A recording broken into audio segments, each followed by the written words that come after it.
Em uma típica tarde de sexta-feira, você caminha em direção à sua casa, passa em uma banca de jornal, pega um jornal e percebe-se que existe um vírus que está matando em um país distante. Você não dá muito moral para isso, pega o jornal, embola e joga fora.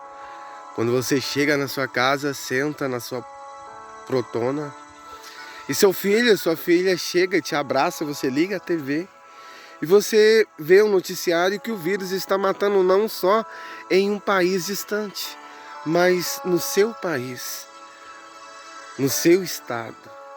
E você já fica um pouco assombrado, já fica um pouco temeroso. Quando você regressa ao seu serviço, quando você chega no seu serviço, o seu líder de setor chega até você e lhe dispensa, dizendo que você deve ficar em quarentena em casa. Quando você chega em casa, você vê o deserto na vizinhança. Quando você vai ao mercado comprar algo, você vê a sua cidade que era lotada de movimento de carro, toda parada, ninguém nas proximidades. Quando você chega na sua casa de novo, você liga a sua televisão, mais uma notícia: ninguém deve sair de casa, a não ser a ir ao hospital fazer um exame. Pois milhares, centenas, dezenas de pessoas estão morrendo com o vírus e não existe uma cura, não existe alguma solução. Mas de repente você liga a sua televisão e você vê o presidente do seu país dizendo que todos devem ir ao hospital fazer um exame, pois é possível uma cura. Mas para uma cura precisa de um sangue puro, um sangue puro. E o presidente e o secretário da saúde, em uma entrevista coletiva, diz que todos devem ir ao hospital.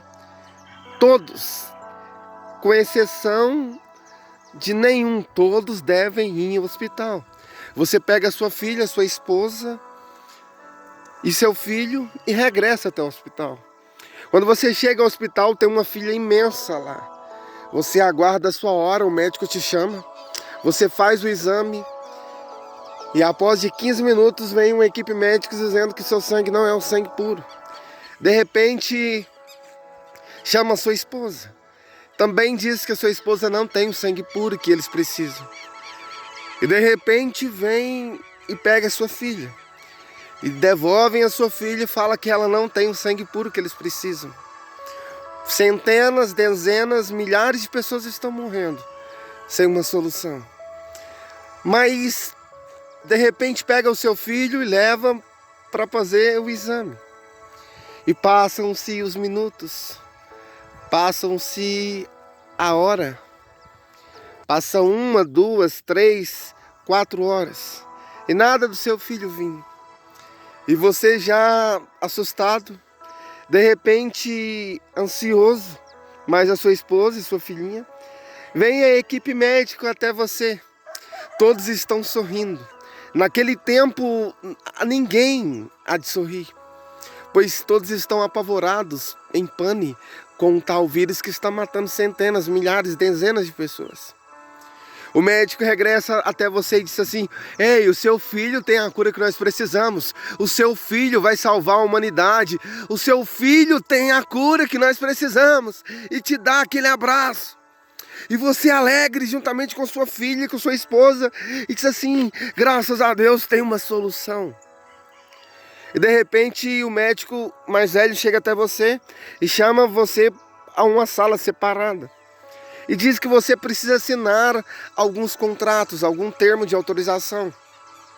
E você começa a ler aquela papelada e percebe-se que não fala a quantidade de sangue que vão usar do seu filho. E olha para o médico e toda a equipe sorrindo e pergunta: qual é a quantidade de sangue do meu filho que vai usar? O médico, que estava sorrindo, faz uma cara de tristeza, olha para você e diz assim: vamos precisar de todo o sangue de seu filho. Repito, vamos precisar de todo o sangue de seu filho. O seu coração começa a bater mais forte, a sua pupila dilata as lágrimas invadem a face do seu rosto e você começa a chorar sem querer. A sua esposa você olha para ela, ela já está arrancando o cabelo em pane. A sua filha fala, mas todo o sangue, meu irmão vai morrer. E você diz assim, não tem como.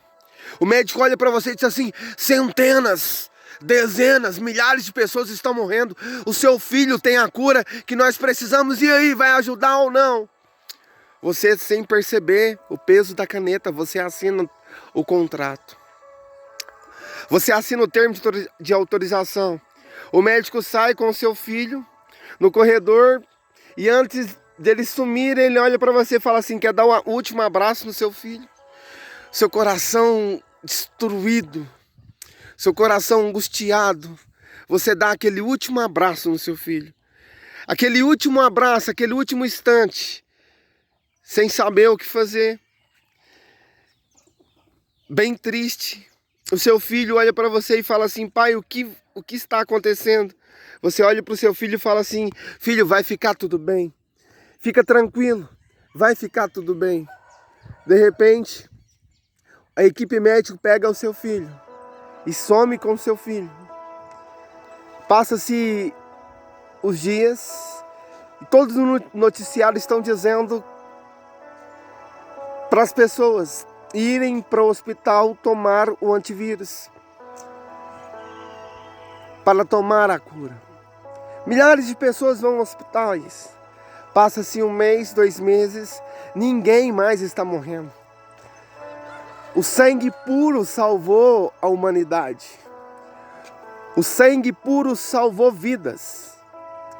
De repente, você liga a televisão, você vê pessoas em bares, você vê pessoas em lagos com som automotivos, pessoas comemorando a vida, mas ninguém comemorando a morte de seu filho.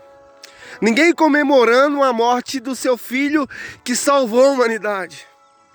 Às vezes é isso que Deus olha lá de cima para a humanidade ver. Pessoas festejando, pessoas curtindo a vida, mas ninguém curtindo um Deus que deu o seu único filho, Jesus Cristo, para morrer numa cruz do Calvário, para salvar a humanidade. Às vezes é isso que Deus olha lá de cima e vê o mundo todo perdido e diz assim, mas não é possível. Eu dei o meu único filho, Jesus Cristo. Ele que foi torturado numa cruz do Calvário. Ele que foi moído. Ele que foi desacreditado pelos seus parentes, pelos seus irmãos. Ele que foi moído numa cruz do Calvário. Torturado. Uma morte triste. Uma morte agoniante. Uma morte sofredora para salvar a humanidade. E ninguém está nem aí com meu filho. Eu quero dizer para você que existe coisas na nossa vida, que existe coisa no mundo que Deus permite para chamar a sua atenção para Ele e para dizer para você assim, ei, eu dei o meu único filho para morrer por você. Você não se importa com isso? Pare e pense nisso. Deus te ama e Deus tem o melhor para você. E se a situação está difícil, se a situação está constrangedora, se a situação é de dar medo, eu quero dizer para você que Deus permite certas coisas na nossa vida para a gente reconhecer o quão grande é o amor dele.